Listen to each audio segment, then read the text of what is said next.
Halo, selamat sore Bu Nancy. Jadi seperti pembicaraan kita sebelumnya, kalau tadi rencana Bu Nancy itu minta screenshot ya. Jadi saya pikir mungkin saya kasih gambaran lewat video mungkin lebih biar ada bayangan ya Bu ya mengenai accurate.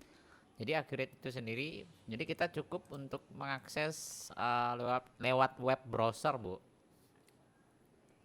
Jadi lewat web browser nih kita akan langsung masuk pada dashboard. Nah ini dashboard kita belum masuk pada database ya, atau belum masuk pada accurate-nya ya. Jadi kita mesti buat database sebelumnya nantinya.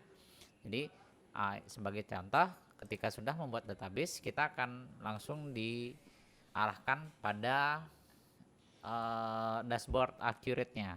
Jadi di sini tuh kita bakal ada panduannya, ada sebenarnya. Jadi di sini panduan untuk di sisi kiri tabel ini bakal ada panduan dari pengaturan perusahaan, buku besar, kas dan bank, penjualan, pembelian, persediaan, aset tetap dan laporan. Oke, di sini juga ada panduan untuk menutup database. Jadi keluar dari database perusahaan. Oke, di sini ada informasi mengenai antrian. Jadi setiap inputan yang kita lakukan itu seperti mobile banking BCA ya, mungkin Bu ya. Jadi kita tuh ada tanda juga. Jadi setiap proses inputan tuh bakal terproses dengan sempurna. Di sini ada tandanya. Oke, nah di sini untuk filter data, jadi berdasarkan kategori, barang, tanggal dan lain sebagainya. Di sini juga ada tombol plus untuk menginput data baru. Jadi tombol visible untuk memunculkan kolom yang dikehendaki ya. Bisa menghilangkan juga artinya.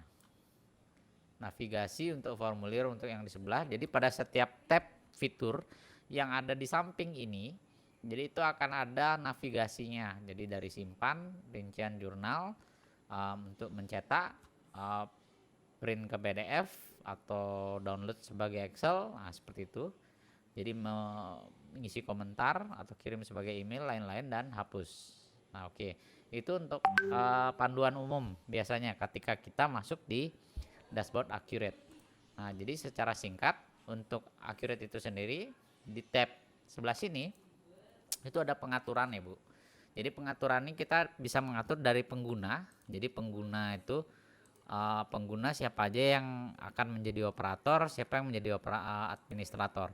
Jadi kalau administrator otomatis bisa melakukan semuanya. Nah kalau operator itu sendiri itu dipilih berdasarkan akses grup. Akses grup misalkan akses yang kita buat ya Bu ya. Jadi aksesnya itu untuk apa? Seperti apa misalkan. Nah di sini ada contoh, ada pengguna namanya Bagus Indra. Jadi akses grup itu berdasarkan hak akses yang bisa dipilih. Jadi apakah perusahaan misalkan dari tab-tab yang ada ini, jadi kita bisa tentukan user itu dia mau melakukan apa gitu. Jadi kita bisa pilih apakah dia bisa buat, bisa ubah, bisa hapus. Di fitur perusahaan ya, di fitur buku besar untuk perusahaan, sorry, itu ada mata uang, departemen dan lain sebagainya. Mungkin bisa dilihat sedikit banyak. Nah sedangkan untuk buku besar ini juga bisa ditentukan pengguna itu bisa ngapain aja, bisa buat, ubah, hapus atau lihat. Oke, nah kas dan bank sama. Jadi hak aksesnya bisa kita atur kurang lebihnya Bu. Oke seperti itu. Itu untuk fitur akses grup pada pengaturan. Oke mungkin untuk mempersingkat waktu pada perusahaan di sini untuk fitur ini kebetulan fiturnya sesuai kebutuhan ya Bu. Jadi fitur sesuai kebutuhan tuh bisa kita tentukan apakah dia multi cabang, multi departemen, itu semuanya tergantung kebutuhan. Jadi departemen yang di sini yang dimaksud tuh mungkin semua transaksi entah penjualan, pembelian, pembayaran, penerimaan uang, kas dan bank itu sesuai dengan departemen apa gitu. Nah, seperti itu. Di sini juga ada untuk pengaturan pajak. Jadi kita bisa pilih tipe pajak yang akan kita pergunakan nantinya. Ini bisa menjadi pilihan. Oke.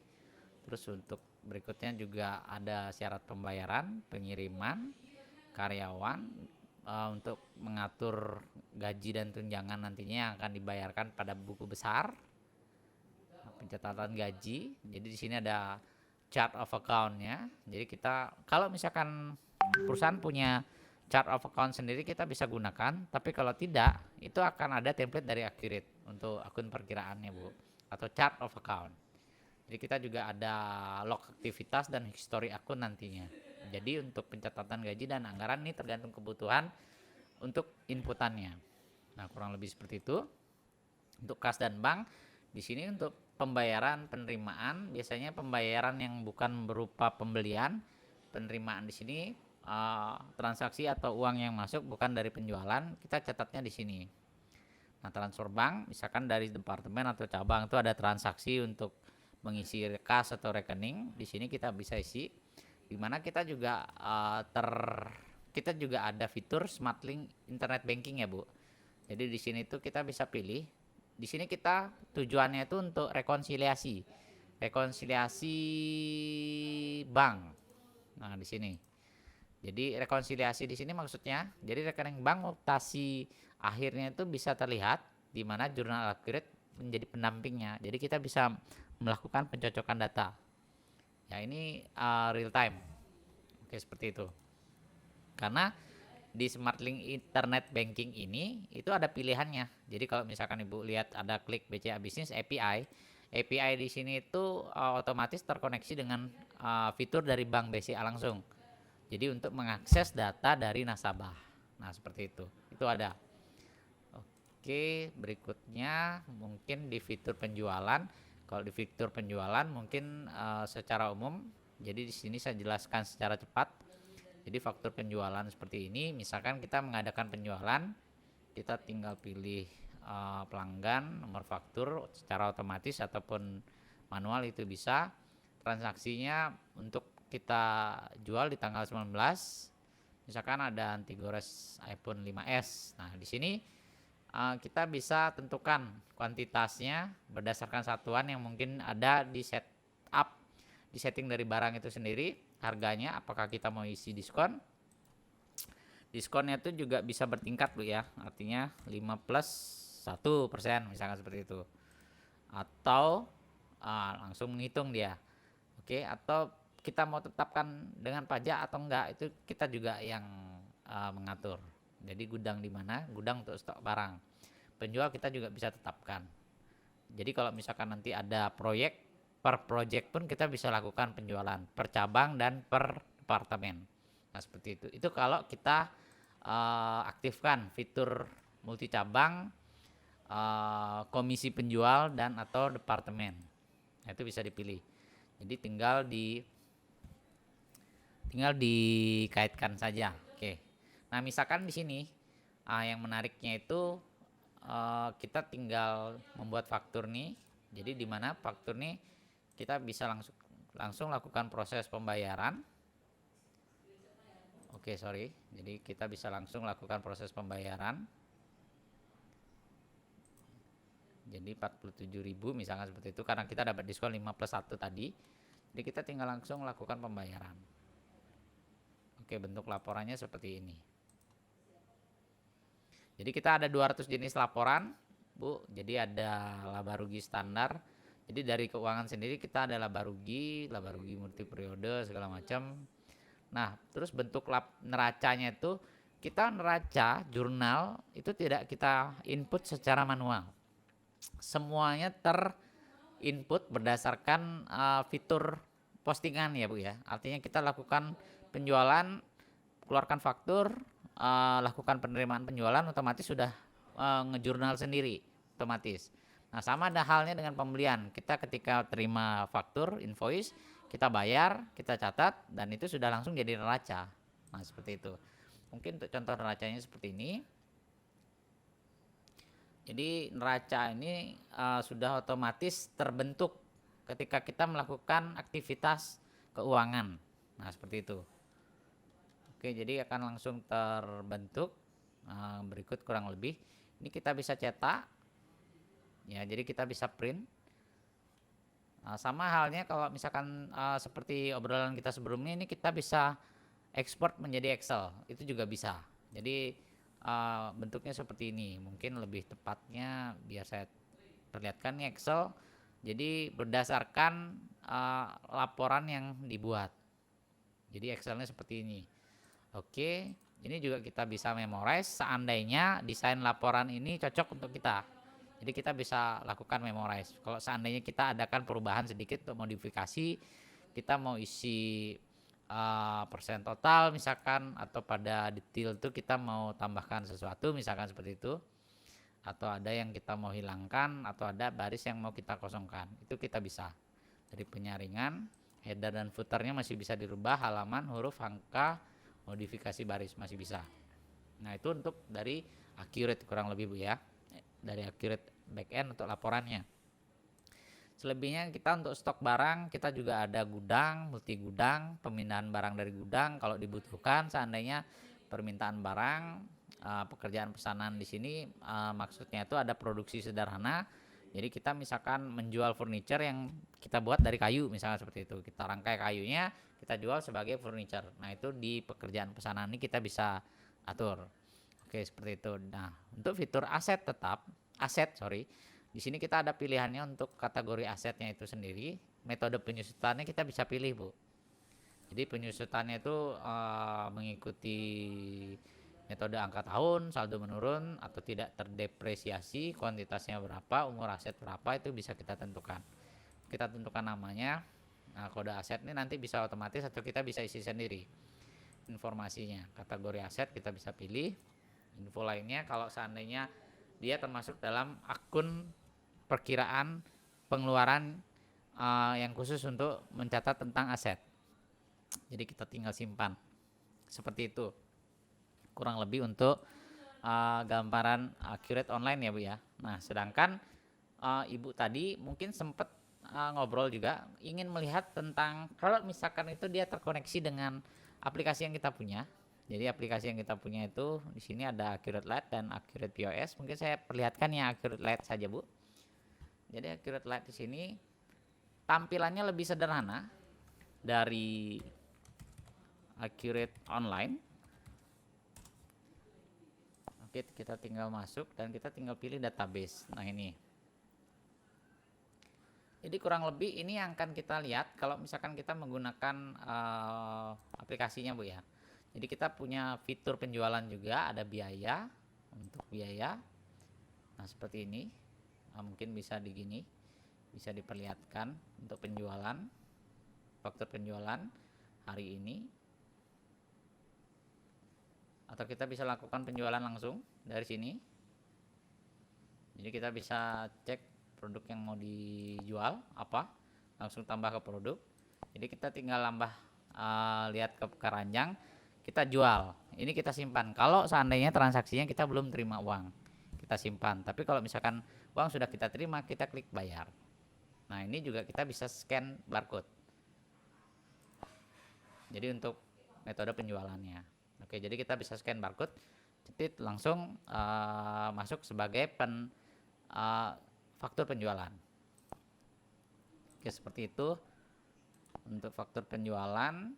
Nah, sedangkan kalau di pembelian juga sama. Di sini ada laporan list dari kegiatan pembelian yang kita lakukan sebelumnya. Dan kalau misalkan kita mau melakukan pembelian lagi, kita tinggal klik tambah. Di sini kita pilih pemasok atau supplier, kita akan beli apa, nomor faktur berapa, pembelian produk. Nah ini kita tinggal tambah, kita mau beli apa. Jadi ini rata-rata list produk yang sudah terdaftar di barang dan jasa sebelumnya Bu. Jadi yang kita akan rencanakan beli atau mungkin kita rencanakan untuk jual. Oke, keluar dari faktur. Di sini juga ada penawaran. Daftar penawaran, kita bisa buat penawaran baru dari aplikasi langsung. Nah, di sini untuk barang dan jasa kita bisa langsung melakukan stok barang dari sini. Jadi kita juga bisa scan barcode untuk penambahan barang Bu ya. Jadi SKU-nya sudah langsung. Jadi kategori barangnya apa? Jadi satuan harganya seperti apa? Nah, ini kita bisa buat juga. Jadi seperti ini kira-kira Bu. Jadi daftar satuannya kita bisa tambah. Jadi paket, daftar satuannya lusin, misalkan seperti itu. Jadi kita tambah satuan sudah digunakan. Oke, lusin ikat, misalkan seperti itu. Oke, jadi kita bisa buat satuan baru. Jadi harga jual berapa kita tinggal tentukan, kategorinya apa kita tinggal tentukan, kodenya apa. Oke, kelola stok.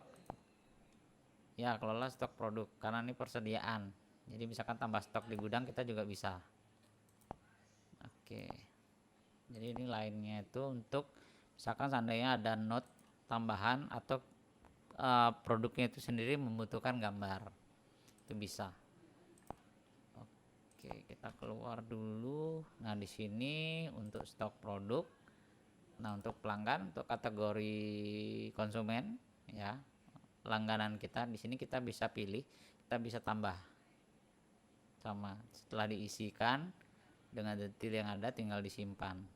Oke, otomatis sudah bisa masuk untuk ditransaksikan. Nah, kas dan bank di sini. Nah, jadi kita bisa tambah untuk akun. Ya, jadi kita bisa tambah akun bank ya. Jadinya Bu, entah itu petty cash tambahan, petty cash cabang, atau rekening cabang. Nah, itu bisa kita tambahkan. Saldo awalnya kita tentukan per tanggal berapa. Nah, yang bisa mengakses untuk laporan atau penggunaan transaksi nantinya siapa, itu juga kita bisa tentukan berdasarkan grup, hak akses, atau berdasarkan pengguna. Nah, seperti itu. Oke, kita keluar dulu pada kas dan bank. Untuk laporannya sendiri kurang lebih sama, tapi tampilan di aplikasi dia lebih sederhana. Jadi tampilannya tuh lebih ke tipe mobile ya Bu. Jadi tipenya tuh smartphone banget lah, kurang lebih seperti itu. Untuk neracanya, kalau neraca di Accurate Online tadi Ibu bisa lihat seperti list seperti tadi. Nah, sedangkan kalau di aplikasi sama datanya, cuma tampilan datanya jadi seperti ini. Oke, untuk project ini tergantung apakah kita menghidupkan fitur project. Nah, sedangkan untuk laporan penjualan sama kurang lebih.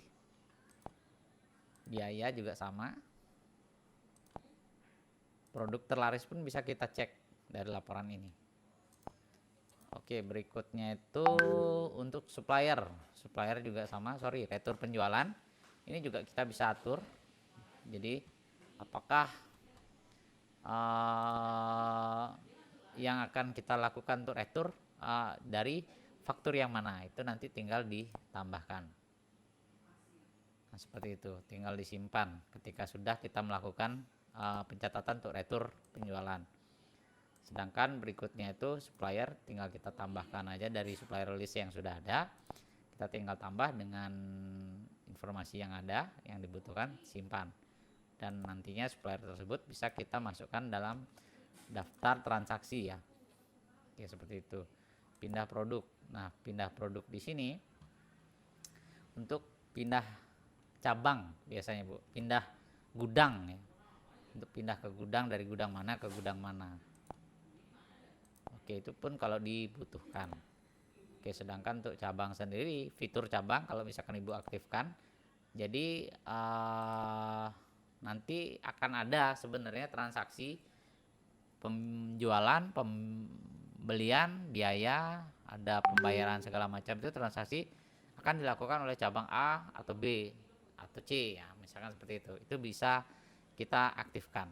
Nah, sedangkan untuk proyek itu juga fitur yang nanti juga mencatat untuk hitungan per project.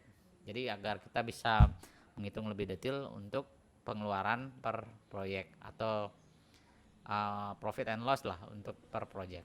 Seperti itu kurang lebih. Jadi untuk fitur di Accurate Online yang terintegrasi, jadi dengan aplikasi Accurate Lite untuk aplikasi mobilenya. Mungkin sekian Bu, semoga bisa bermanfaat. Terima kasih.